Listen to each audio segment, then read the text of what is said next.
Hi guys, I'm Roy. Sa video ito, ituturo ko sa inyo kung paano nyo malalaman kung fake ba yung cordless drill na bibili nyo from Bosch. So, let's start!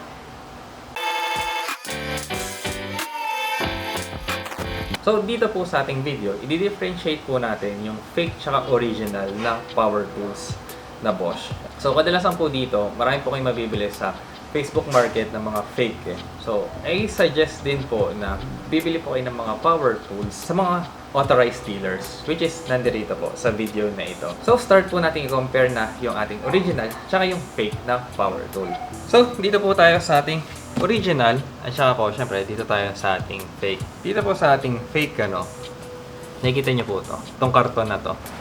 Wala pong nakasulat na Bosch. Kasi kapag po ito pinapasok dito sa Pilipinas, kung saan man po itong bansa galing, hindi po nila pwedeng ilagay yung Bosch dito na logo.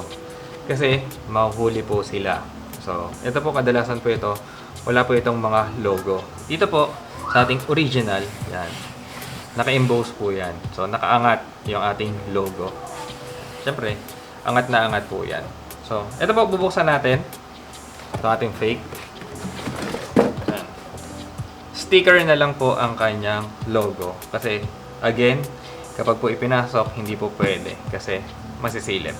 Ito po, dito sa ating original, meron po tayong seal. Ito po yung ating seal. Ito po siya. Lagi po siya sa opening nilalagay. Para po kapag binuksan nyo, yan, hindi nyo po ito may aangat kapag hindi nyo po ito sisirain. Meron po siyang model. Yan, ito po yung Bosch GSB 18 volts 50. So, ito pong model na ito po yung brushless na. Yan. Bubuksan na natin sila para po makita natin kung ano yung laman at saka paano po natin malaman doon sa actual na unit, yung fake tsaka original. So, dito po muna tayo sa ating original. Ano po ba yung laman ng ating original? So, yung unit, dalawa pong battery, tapos charger. Tapos, syempre, yung ating isa sa mga indication kung original po ba ay, ito nyo po yan kung gaano kakapal ang ating manual. Drill lang, may libro ka na. So, syempre, kaya po siya makapal, iba-ibang languages yung kasama po nito. Ito po yung Bosch GSB, tapos GSR, yung isang model na 18 volts. Yan. Tapos, yung ating charger, meron din pong manual. Syempre, lagi po nating babasahin yung ating manual for safety tips. Tsaka, kung paano rin po aalagaan ang ating mga tools at saka, syempre, paano siya tamang paggamit. Yan. Yung mga functions po ng mga drills natin, andirito. Next po, dito naman tayo sa fake. Nakita nyo po yung manual niya. Ni Bosch wala pong nakasulat. In general po siya. Ito yung cordless drill, drill na corded, tas kasama pa po yung grinder. So, ayan po siya. Tapos pag binuksan po natin, yan, English. Yan. So, yan. So, ito po yung manual ng fake. Dito po tayo sa ating lagayan. Kadalasan po dito sa original, wala pong kasamang mga bits. Kung meron man pong kasamang mga bits, hindi po siya kasama dito sa packaging. Meron po siyang nakahiwalay. Meron po naka-pouch, mga ganon. Pero po dito sa ating fake, yan, meron po siyang kasamang ganito. Ang nakikita po namin na merong mga ganito, mga bits na kasama, yung sa mga corded.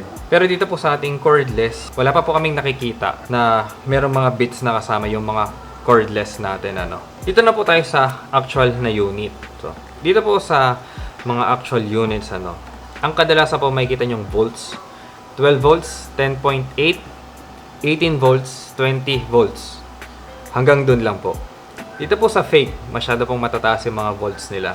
Dito po sa fake, yan, umabot po ng 24 volts. Yan. Meron pa po itong 64 at meron pa po kami nakikitang 72. 36 meron din po. Dito po sa Philippines, yung Bosch po hanggang 18 volts lang. Pero sa US, meron na po yata silang 36 na volts na battery. Hindi ko pa po sure. Pero, double check ko na lang po. So, ito po siya, dalawang battery, tsaka isang charger. Same, dalawang battery. Yan. Ito po yung battery niya. Yan. Medyo mahirap lang siya tanggal. Yan. Tapos, ito po yung charger niya. Yan. Ganyan po kaliit. You may feel po sila na magaan eh. Compare po natin dito. Yan. So, medyo magaan-gaan po itong sa fake kasi compared dito sa original. Tapos, yung charger naman po niya, yan, malalaki. Mga ganito po kadalasan sa 18 volts, malalaki yung mga charger nila. Ito po yung ating battery. Yung kanilang logo, ito po, yan. Sticker lang din. Same dito po sa ating Bosch, sticker lang din. Yan.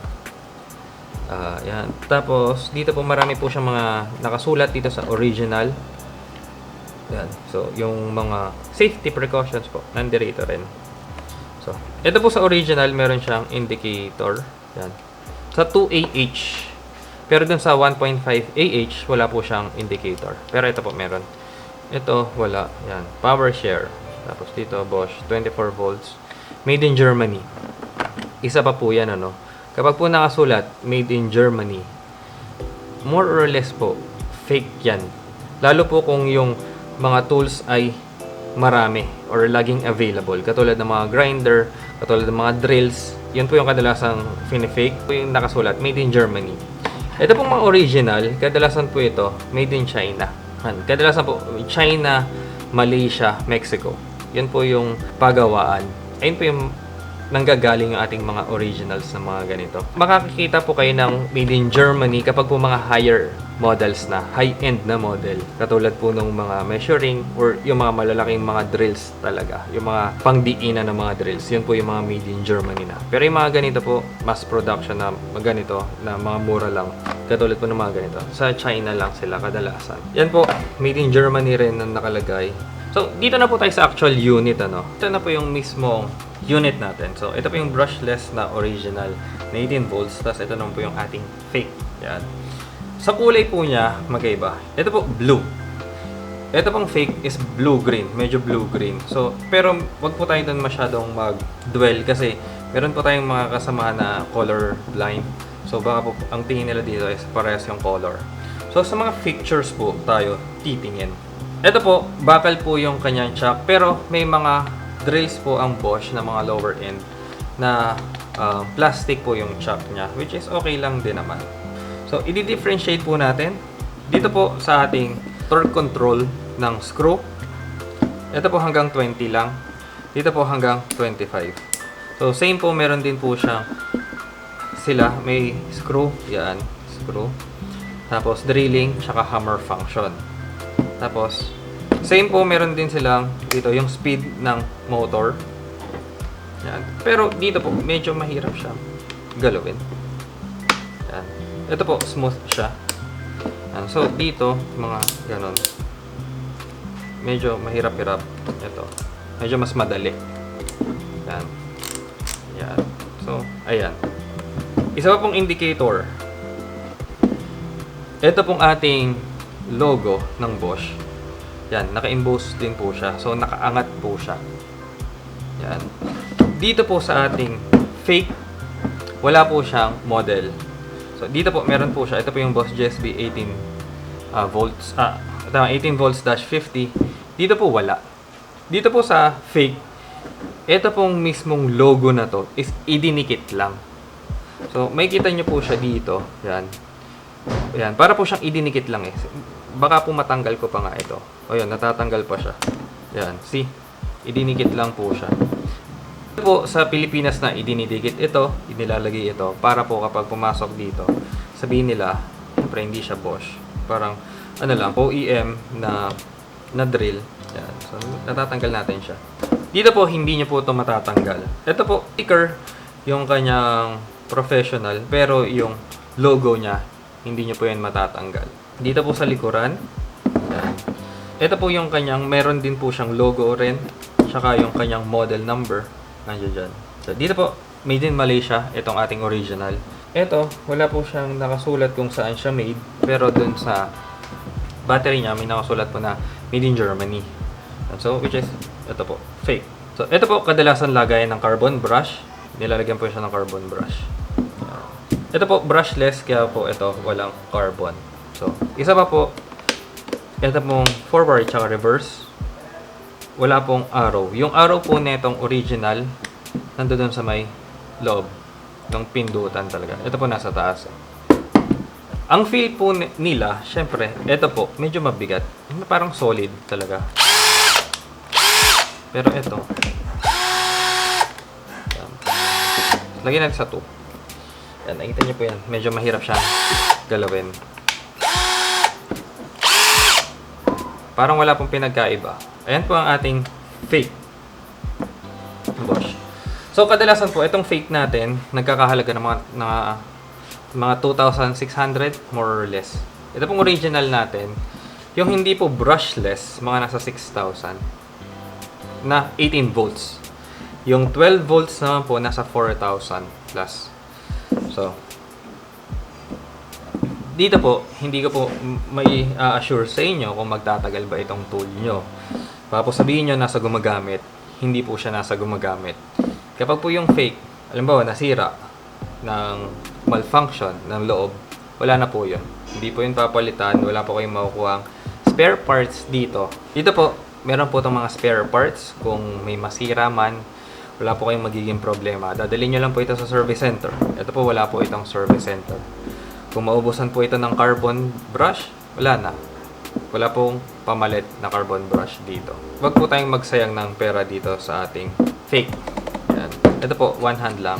Pwede. Ito kailangan po dalawa. Kasi kailangan nyo po itong hawakan bago nyo po ito maikot. Yan. So, nakita nyo na po kung ano po yung pinagkaiba ng ating fake tsaka po original na Bosch Power Tool. So, kung gusto nyo pa pong malaman yung iba ways para po malaman yung fake or mga originals po, pwede po kayong sumali sa Bosch User Group Philippines para po makita nyo rin po yung mga other tools na original. Doon po, as in mga Bosch User Groups po yung mga nandoon. Tsaka po yung mismong Bosch na representatives or yung mga nagtatrabaho po sa Bosch is kasali din po doon. So, kung meron po kayong napupusuan na mga power tools, pwede nyo po doon ipacheck or pwede nyo po kaming i-message sa aming Facebook page na fb.com/roydiola. Message nyo lang po kami, pakita nyo po yung picture. Yan. Tapos, andun din po yung mga authentic na dealers natin, mga authorized dealers ng Bosch. So, yan po, if ever po na meron kayong questions, suggestions, or any other comments regarding dito po sa ating video, comment nyo lang po sa baba, tatry po natin silang sagutin. So, yun na po. Thank you!